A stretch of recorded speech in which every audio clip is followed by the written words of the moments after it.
We're going to bet down line, felly. So, yeah, newn ni troi at un emyn cyntaf neu bore yma, sef prif 9. Double check it on and cywir. Ie, emyn prif 9. Ddaw yn sôn at orsedd Duw, ein ceidwad digyfnewid i'r gwyllt ei drigaredd sydd o hyd ar waith yn nghanol helbyl byd. So, emyn prif 9, bydd hefyd ar ysgrifennu nawr.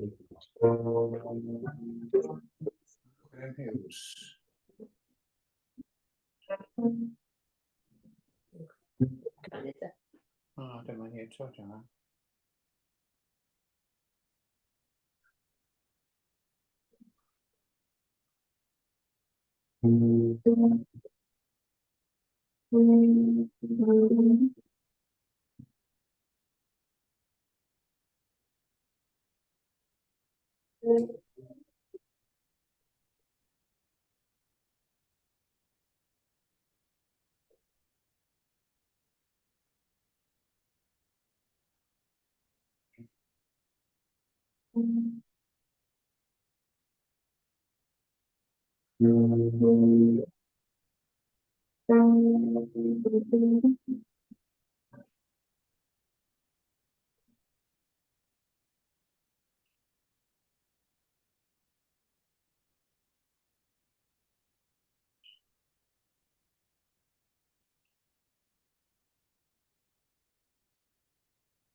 Amen. Felly mae ddeniad ni bore yma yn dod o ffesiau yn ail benod. O bore yma yn hytrach na wneud pregeth sort of ffurfiol, dwi am nes i yn trefbynon wythnos diwetha a rhannu ychydig bach o'n tystiolaeth. Oherwydd dwi'n meddwl mae hynny'n rhoi ychydig bach mwy o cyd-destun i pwy sy'n sefyll yn y blaen ni, a pwy ydw i, a pan dwi'n Nghymru, a be nath arwain fi at wyddgrug felly. So dyna be gewch chi ychydig bach hwyrach. Ond dwi'n meddwl mae'r darlleniad yn rhoi ychydig bach o cyd-destun beiblaidd i'w stori hefyd. Darlleniad mae'n siŵr cyfarwydd iawn i chi, yn enwedig oherwydd bod chi wedi bod yn mynd drwy llyfr Paul at yr Efesiaid yn ddiweddar. So mae'r ail benod yn sort of sôn am sut ein bod ni wedi dod o farwolaeth i fywyd. Mae'r benod cyntaf yn sôn am sut ein bod ni wedi cael ein dewis yn Iesu Grist, ac yr ail yn sôn am pwy ydyn ni'n Iesu Grist, a beth mae Iesu Grist wedi gwneud ar ein rhan ni, a beth mae hyn yn golygu i'n bywyd ni. Felly, gen ni troi at gair Duw gyda'n gilydd. Dyma gair yr Arglwydd. Bu adeg pan oedd eich chwythau yn feirw yn eich camweddau a'ch pechodau. Yr oeddech yn byw yn ôl ffordd y byd hon, mewn ufudd-dod i'r dywysog galluoedd yr awyr. Yr ysbryd sydd yn awr ar waith yn y rhai sy'n annifydd i byw.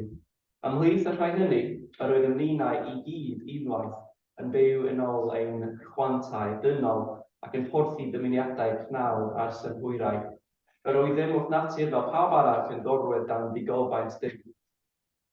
Ond gan mor gyfwythog yw Duw yn ei drigaredd, a chan fod ei chariad tuag ato mor fawr, fe wnaeth ni oedd yn feirw yn ein calmeddau, yn fyw gyda Christ. Trwy ras yr ydych wedi eich achub. Yn Nis Iesu, fe'n cyfododd gydag ef a'n gosod i eistedd gydag ef yn y neddolion leoedd. Mwyn dangos yn yr oesoedd sydd wedi dod gyfoeth difesur ei ras trwy dirionddeb i ni yn Crist Iesu. Trwy ras yr ydych wedi eich achub, trwy ffydd, nid eich gwaith chwi yw hyn, rhodd Duw ydyw. Nid yw'n dibynnu ar weithredoedd, ac felly ni all neb ymffrostio. Oherwydd ei waith ef ydym wedi'n creu yn Iesu Grist i fywyd o weithredwydd da. Fywyd y mae Duw wedi ei drefnu i ni o'r ddechrau. Felly, dyn ni'n cael ei creu yn Iesu Grist, a dyn ni'n cael ei ail-greu yn Iesu Grist. Er mwyn byw bywyd yn Iesu Grist. Mae gyd am ein bywyd ni yn Iesu Grist, a mae'n rhodd i ni cael byw ynddo ac drwyddo. Amen. Felly, gewn ni ymateb i'r newyddion da a bod yma wrth gyd-ganu emyn 11 gyda'n gilydd. Emyn 11. Na, ddim 11. Ddim 11. 816. 816. Os fi, falle na i cael nhw i gyd yn anghywir, so falle fi rhaid i chi ddweud. Dyma beth sydd o'n blaen i felly. 816. Dyna nes i anfod i'r... Ok, 816. Cofia'r newydnog neddol dad, byw mynnau lles a thris ei stad, sy'n llusgo byw ym mhysgol bedd ac angen rhythu yn ei gwedd. 816 sydd hefyd ar y sgrin.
Yn yr un llythyr mae'r apostol yn dweud bod dyma ei weddi yr eglwys. Mae'n gweddi i Dduw, ar ei ddiw ein Arglwydd Iesu Grist, had y gogoniant, rwy i chwi yn eich adnabyddiaeth ohono ef, yr ysbryd wrthineb a datguddiad. Byddid iddo o leio llygaid etheuar ac dywyn i wybod beth yw'r gobaith sydd ymhlyg yn ei alwad, beth yw cyfoeth y gogoniant sydd ar gael yn yr etifeddiaeth a mae wedi rhoi i chwi ymhlith y saint, a beth yw arithro fawredd y gallu sydd ganddo o'n plaid ni sy'n credu. Felly gan ni troi ato mewn gweddi gyda'n gilydd. O Dduw, da ni yn diolchu ti am pwy wyt ti. Dy fod ti yn Dduw dda, dy fod ti yn Dduw sy'n rhoi dy gorau i ni. Dy fod ti yn Dduw sydd yn ein caru ni, sydd wedi'n dewis ni, sydd yn rhoi cyfwyth dy ras i ni yn dy fab Iesu Grist. Gwedi'r apostol Paul yw a byddwn ni yn dod i deall mwy am y gariad fawr yma. Nid jyst yn ein pen, ond yn ein calon, yn ein cyrff, yn pob peth yr rydyn ni. A byddwn ni jyst yn nofio yn y gras sydd yn gorlifo arno ni ac ar ein gyfer ni. Dyn ni yn gweddio byddwn ni jyst dod i mwynhau y gras sy'n cael ei dywallt arno yn yr ysbryd glân. A byddwn ni'n dod i byw yn hyn. A byddwn ni'n dod i adnabod hyn. A byddwn ni'n dod i adnabod di yn fwy o ddydd i ddydd. A byddwn ni'n ddeall pwy ydyn ni yn Iesu Grist er mwyn i ni byw yn y rhyddid sydd gen ti ar ein cyfer ni. Arglwydd, da ni yn gweddio jyst y byddwn ni'n profi rhag blas o'r dwthineb sydd yn y ti, o'r ddaioni sydd yn y ti, o'r cyfoeth sydd yn y ti o'r bore yma. A byddwn ni'n profi blas o'r holl bendithion sydd ar ein cyfer ni yn y nefolion newydd, fel bod ni'n eistedd gyda'r Iesu yn y fan honno. Arglwydd, da ni yn gweddio wrth i ni canu gyda'n gilydd, wrth i ni gwrando ar dy air di gyda'n gilydd, wrth i ni wrando, wrth i ni ymateb, a byddwn ni jyst yn mwynhau bod yn dy bresenoldeb di, a mwynhau presenoldeb dy ysbryd glân gyda ni. A byddwn ni'n llawenhau gyda'n gilydd, yn pwy ydyn ni yno ti. Byddwn ni ddim yn ymdrostio am y waith bod ti'n gwneud yno mi, a byddwn ni yn rhoi gogoniant i ti oherwydd dy waith di yno mi a thrwon ni. A byddwn ni fel eglwys yn ymateb i heriau'n oes wrth bod yn ffyddlon i ddilyn ffyrdd Iesu Grist. A bydd dy ysbryd glân yn galluogi ni yn rhoi nerth o'r newydd i ni, gallu byw bywydau ffrwythlon a llawn hyder yno ti. Arglwydd, dwi'n gweddio dros yr holl waith sy'n digwydd yn yr eglwys yr wythnos hon, a bydda'n i gyd cael ei bendithio wrth i yr angladd dod o blaen yr eglwys fori. Dwi'n gweddio dy bendig, dwi'n gweddio am dy gysur, dwi'n gweddio, a bydd y ddaioni'n nghanol pob peth. A bydd ti ymhlith yr holl gweithgareddau sy'n digwydd yn yr eglwys yma. A bydden nhw i gyd yn adlewyrchu pwy ydyn ni yn Iesu Grist. Dwi'n gweddio hefyd, os mae yna poen, os mae yna galar yn yr eglwys hon, da ni yn dod â nhw o dy flaen di. Da ni'n gofyn am iechad, a da ni'n gofyn am bydd y ti'n ein cyffwrdd ni yn ein poen. Os da ni'n llawenhau, da ni'n cyd lawenhau gyda'n gilydd.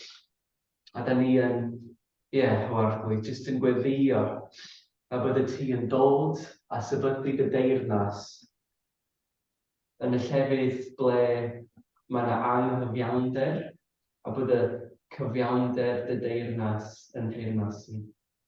Bod mae yna poen a bydd y iechad dy deyrnas yn teyrnasu. A bydd y ti yn dod wrth i ni cyd gweddio y gweddi, y dysgodd i'n harglwydd ni i weddio gyda'n gilydd. Ein tad, yr hwnnw'n tychnegwyd, sy'n teiriau den, delwyd y deyrnas, gwneud beth i ewyllus, Felly, yn y ne, felly ar y ddaear. Dyma i ni heddi yn fawr o ddyddiol. A mae'n rhaid i ni ei ddyletsyn. Fel yn ddew i ni gael ei ddyletsyn. A nac gael ei ddyletsyn. Eich gwael yn y ddyletsyn. And it's sy'n gynnas a'r nerf a'r gygoes yn oes. Amen. Amen. Felly, dewn ni ymateb unwaith eto, canu ein emyn nesaf. Dewn ni weld beth ydy ar y sgrin. Roedd wedi cael y nodiadau yn anghywir fan hyn.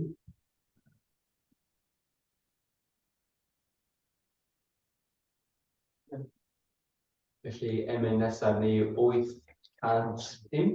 Rhoi mi nerth i wneud fy rhan, i gerio baich fy mrawd, i weini dirion ar y gwan a chynorthwyo y tlawd. 805.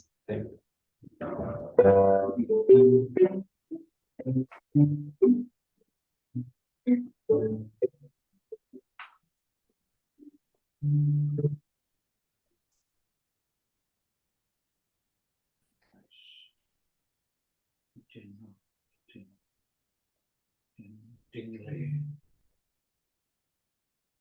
Covenantless.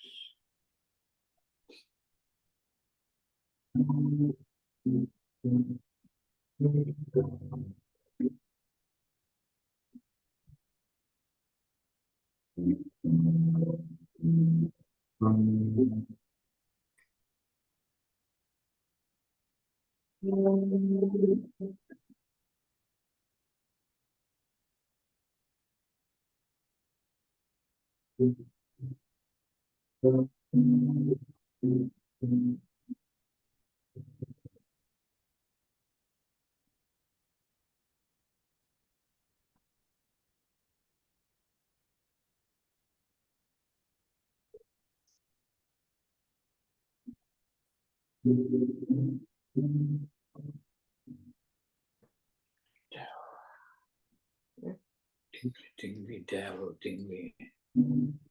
Yes.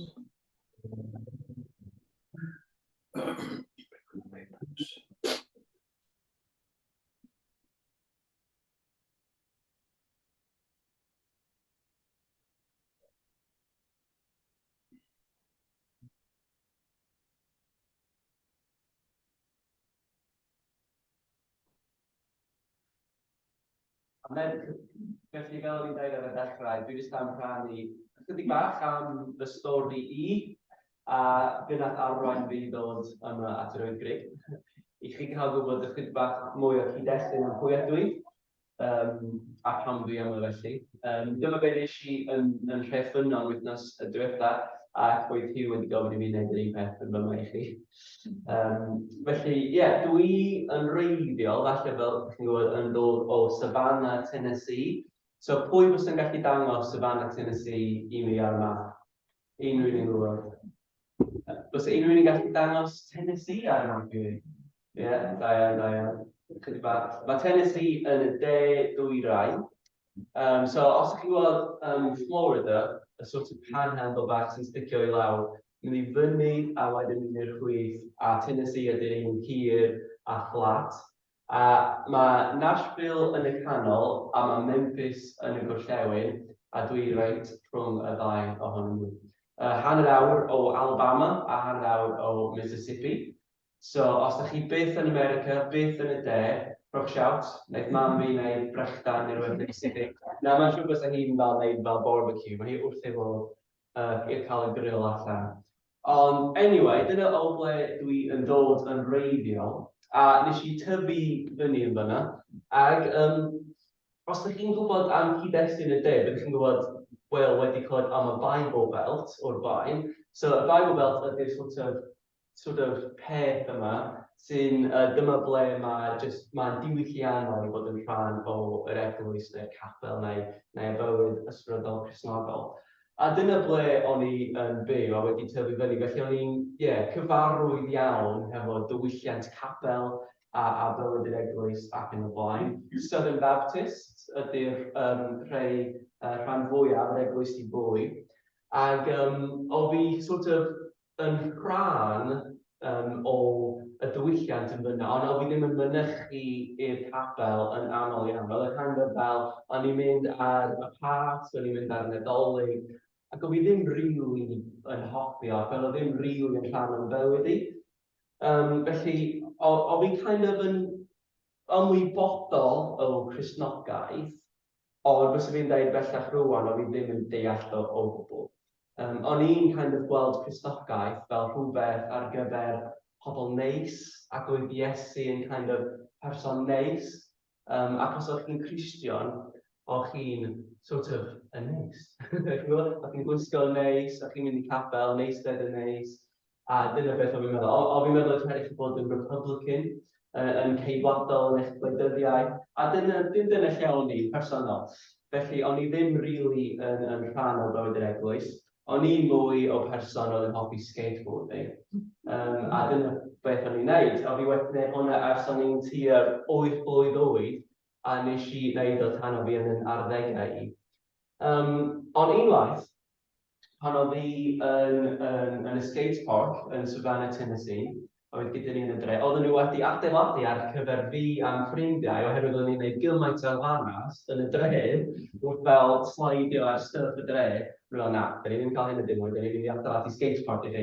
A dyn nhw'n mynd atyn nhw. O'n i'n dydd, o'n i yn y skate park yna, ac oedd na dyn o'r enw Stephen wedi dod. Ac oedd Stephen jyst yn hangio allan, ac oedd Stephen jyst yn gwneud ffrindiau gyda ni. Ac oedd Stephen yn Gristion. Ac oedd Stephen yn sort of wastad trio ffitio Iesu mewn i sgwrs. Ac o'n i'n felly clywed am Iesu drwyddo fo. Ac oedd Stephen wedi dweud i ni i ddweud, hey guys, I've built a bit of a skate park in our church.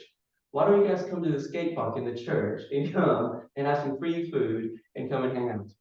So o'n i fel, well, mae well gen i mynd i'r church yma, os yw'n eitha cool, di. So, ydyn ni'n mynd i fo, ac oedd na sort of youth group, stafell youth group, ac oedd y kind of fel hyn, ond yn y gefn, oedd o wedi rhoi lot o fel skateboarding ramps. Felly, oedd yn dweud, gewch chi eisiau skate park, os ydych chi wedyn yn gwrando ar neges gan y Beibl. So, ni fel, okay, we can endure the second part, if we can do the first part too. So, dyna beth o'n i'n neud, ac o'n i'n mynd yna, pob wythnos, pob nos Fercher, o'n i'n skateboardio tua awr, o'n i'n gwrando ar y neges, ac oedd McDonald's reit ar bwyso. So o'n i'n bwyta chicken nuggets, tra'n gwrando ar stori Iesu. Wrth i ni sort of gwrando ar y straeon yma dros amser, ac wrth i ni darllen y Beibl dros amser, o'n i'n dysgu gymaint mwy am pwy oedd Iesu, ac oedd o'n edrych mor wahanol i'r darlun oedd yn ymhen i yn gynt. O'n i'n gweld Iesu fel yn dweud, oedd Iesu yn dyn oedd yn hangio allan hefo'r bobl neis. Oedd Iesu yn neud y pethau neis. Oedd Iesu yn dilyn yr holl rheolau. Oedd Iesu yn gwisgo yn neis. Ond wedyn o'n i'n darllen y straeon yma, ac oedd Iesu gyda'r pobl anghywir o hyd. Oedd Iesu yn bwyta chicken nuggets McDonald's hefo'r pobl anghywir i gyd. Ac oedd hwnna'n rhoi agwedd hollol wahanol i mi am pwy oedd Iesu Grist ac am y rheswm oedd Iesu Grist wedi dod.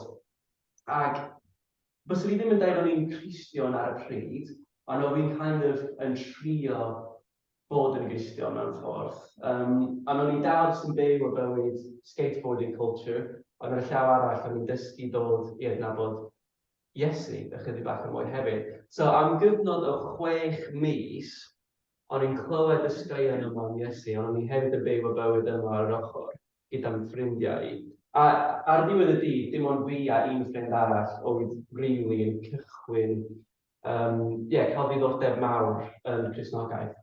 Felly, nath Stephen cynnig swydd i fi i weithio yn y capel ar ôl ysgol pob un diwrnod. So i helpu myfyrwyr ifanc hefo'u gwaith ysgol. Ac iddyn nhw hefyd, os o'n nhw'n mynd i ddod, oedd rhaid nhw clywed neges am y Beibl. Felly, o'n i jyst yn clywed mwy a mwy am Iesu, clywed gymaint mwy am y Beibl, a treulio loads o amser gyda Stephen. O'n i'n ddod i dysgu gymaint mwy am pwy oedd Iesu a pam oedd e wedi dod. Ond un diwrnod, dwi'n cofio fel mwy oedd Rhagfyr 17, 2009, oedd fi'n 17 blwydd oed. A na Stephen edrych arno fi a gofyn, do you want to go out evangelizing your friends?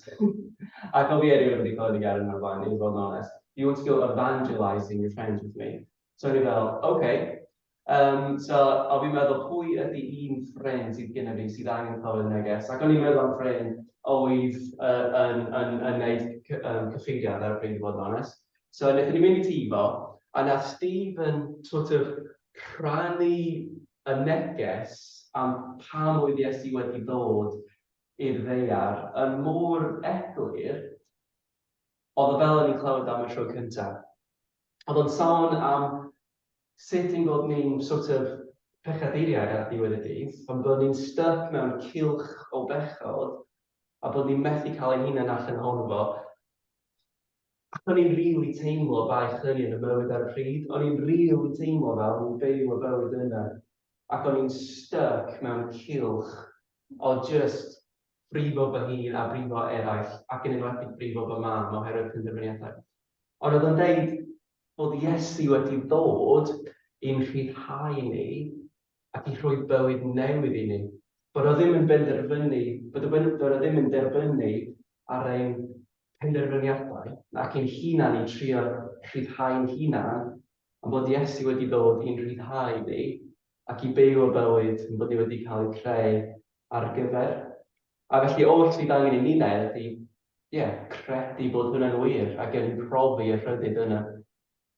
Ac oedd o'n deud o mewn ffordd lot mwy eloquent na hynny, ond oedd fi jyst yn teimlo fo mor real yn nghalon ar y pryd, bod ni eisiau cael yn rhyddhau o'r bywyd yna a cael bywyd newydd. A nath o gofyn i'n ffrind ar y dydd, wyt ti eisiau troi at Iesu a cael bywyd newydd, cael dy rhyddhau. Ac o'n i'n gweddio y gweddi yn y wnaethon nhw gweddio yn yng nghalon. A felly ar y diwrnod, so oedd hwnna ar dydd Gwener, ac ar y dydd Sul nath fi a'r ffrind yna cael ein bydyddio mewn Southern Baptist Church yn mis Rhagfyr 2009, pan o'n i'n 17 blwyddyn. A dwi'n cofio sefyll o flaen yr eglwys a dweud, dyma reality bywyd fi. Dwi'n dal yn dyn ar addawyd Duw unig sy'n cael ei llenwi, sy'n cael ei cwblhau yn Iesu Grist. A nes i cael fy mynyddio, a mae rhaid i fi dweud, dwi ddim wedi edrych yn ôl, a dwi wedi profi y rhyddid yna mae Iesu Grist wedi rhoi, a wedi dod i rhoi. Mae fel ddim wedi bod yn hawdd iawn, ar yr un pryd mae ddim wedi bod yn ffyddlon. Ac so, nes i dod yn Cristion ar y dydd Gwener, ac o fi'n cael ei fy mynyddio ar y dydd Sul. Ac ar y dydd Sadwrn, wel ar y nos Wener, nes i sgwennu llythyr at fy mam i ddweud, dwi'n troi'n Cristion, ti'n mynd i weld wahaniaeth yn y mywyd i'w nawr ymlaen. Ac ar y dydd Sadwrn, wnaethon ni mynd am a shopping trip, oherwydd o fi'n meddwl os ti'n mynd i fod yn Cristion a mynd i capel, ac oedd hwnna tro cyntaf i'n mynd ar y dydd Sul yn yr eglwys yma, ond tan i chi gwisgo'n neis. So, na chi yma yn mynd i siopa ar y dydd Sadwrn. Ac ar y journey yma, nes i rhannu fy stori hefo fy mam, a nath fy mam fi ddod yn Gristion, ac oedd yn arbennig. A nes i cael fy mynyddio, ac ar y wythnos yna, nath fy mrawd ddod yn Gristion, wrth i fi rhannu fy stori i'r ddyna. Ti 2 fis wedyn, nath fy dad dod yn Gristion, ac dros y cyfnod o chydig bach o wythnosau a misoedd, nath 5 o'n ffrindiau ddod yn Cristnogion, wrth sort of clywed am y neges yma a gweld pa mor just excited o'n i am beth oedd wedi digwydd i fi. Ac so, just i fast-forwardio chydig bach wedyn, o'n i'n really excited am fy ffydd yn Iesu. Ac oedd Stephen yn excited hefyd, ac o'n i wedi, ddod i adnabod y Beibl, ddod i adnabod Iesu. A nath o felly gofyn i fi arwain y grŵp ieuenctid un diwrnod i rhannu'r neges yna fo. Ac yn hwnnw, dwi'n cofio, o fi'n mor excited i rhannu am Hebreaid 6:19 bod gyda ni ffydd yn yr Iesu sydd fel angor. Ac oedd y neges yna wedi para 4 munud ar y mwyaf.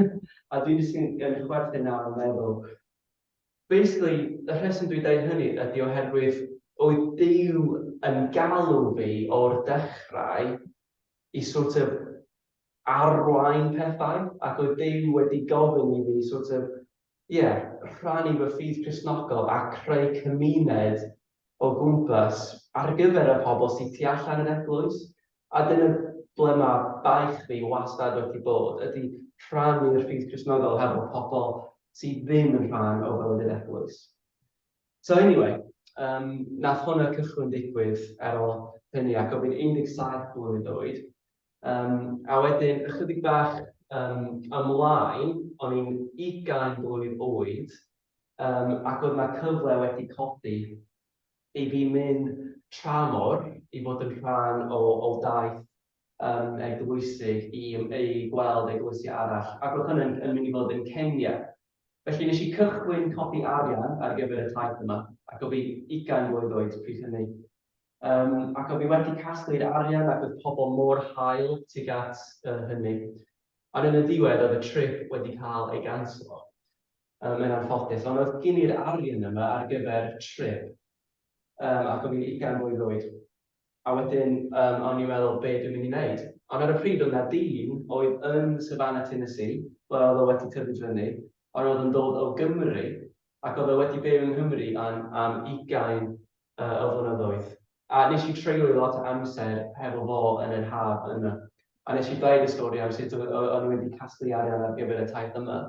A nath o dweud, wel, beth am i ti dod i Gymru am cyfnod o pythefnos i aros gyda fi, i mynd i'r Eisteddfod. Oedd o'n sôn am yr Eisteddfod yma, ac sut o'n i'n mynd i gallu mynd i'r Eisteddfod. A mae'n fel, it's a cool Welsh cultural festival, it's going to be really fun, gyd i wneud hwnna gyda fi. Felly, o'n i fel, OK, na i ddod i Gymru am pythefnos, a na i mynd syth yn ôl i Tennessee i'n bywyd arferol syth ar ôl hynny.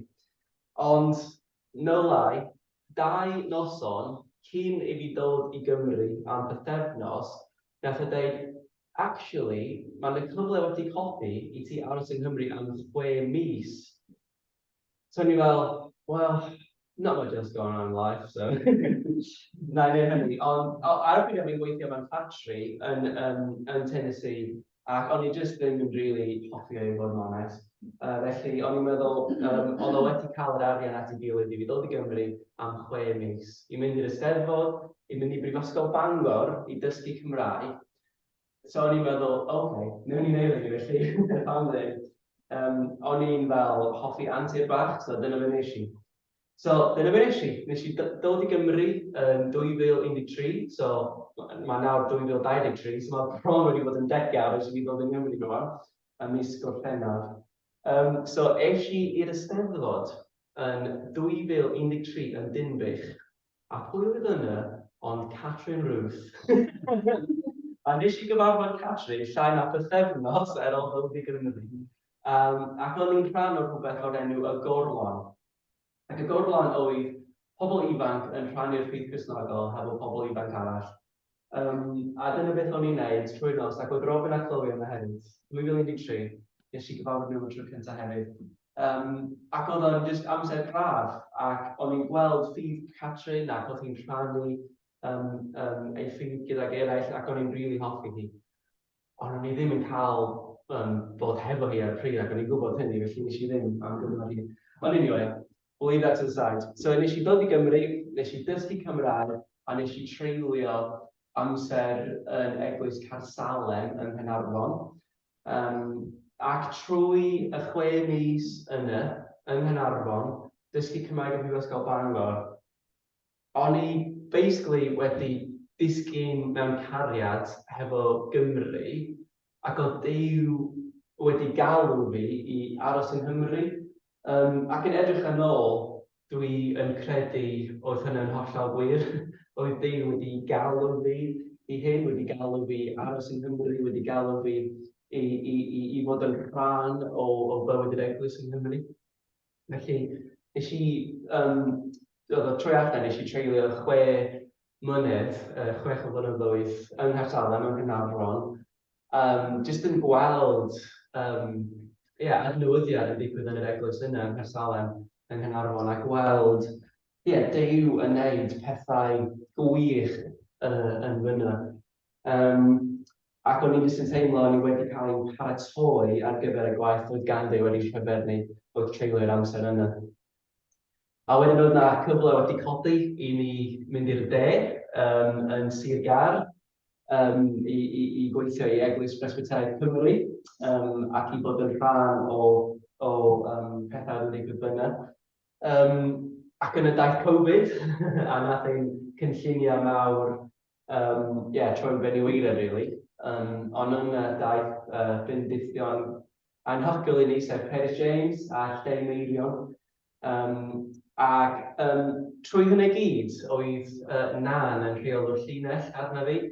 Ac o'n i jyst yn cyfarfod efo Nan pob hyn a hyn, jyst yn rhannu am y breuddwyd oedd gyda ni i creu hwb Cristnogol fel cyfle i ymestyn allan at y gymuned.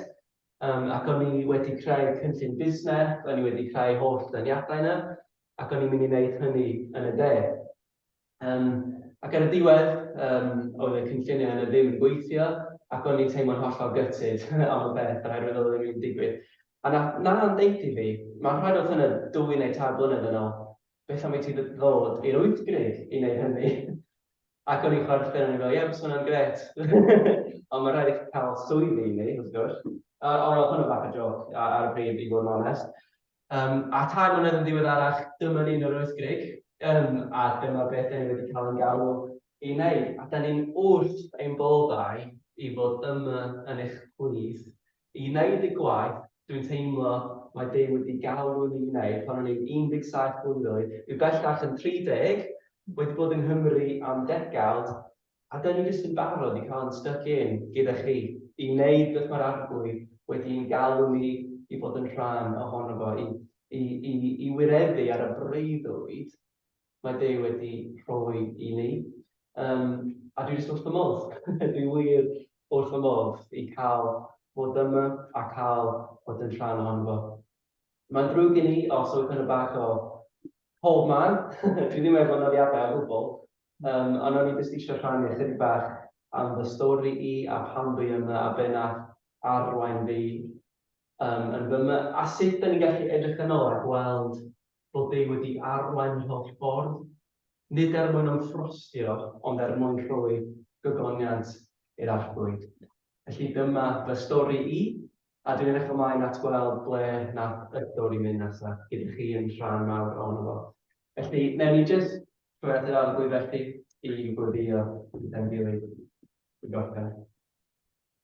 O Duw i'n tad nefo, dyn ni diolch i ti am y fraint o cael stori ein hunan yno ti.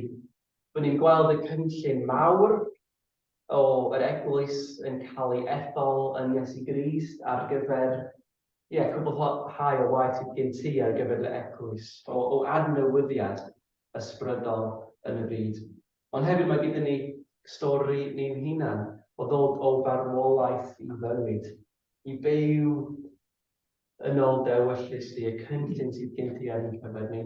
Felly Arglwydd, dwi'n diolch i ti am stori pob un ohono ni. A dyn ni'n gwybod bod ein stori ni ddim wedi gorffen, a mae gen ti gymaint mwy o'n blaenau ni.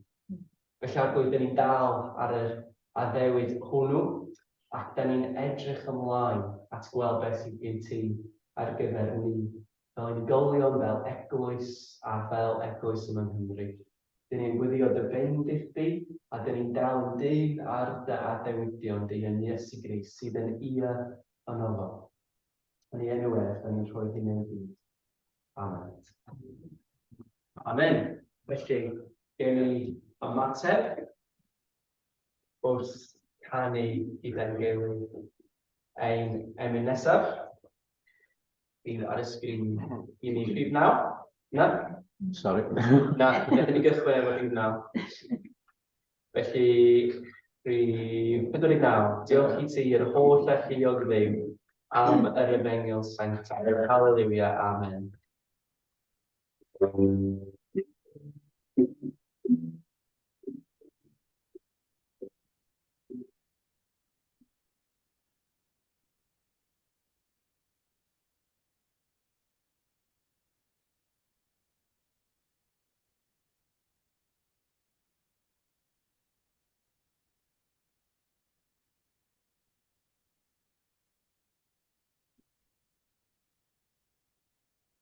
Gen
ni orffen wrth rhannu'r ras gyda'n gilydd. Gradd.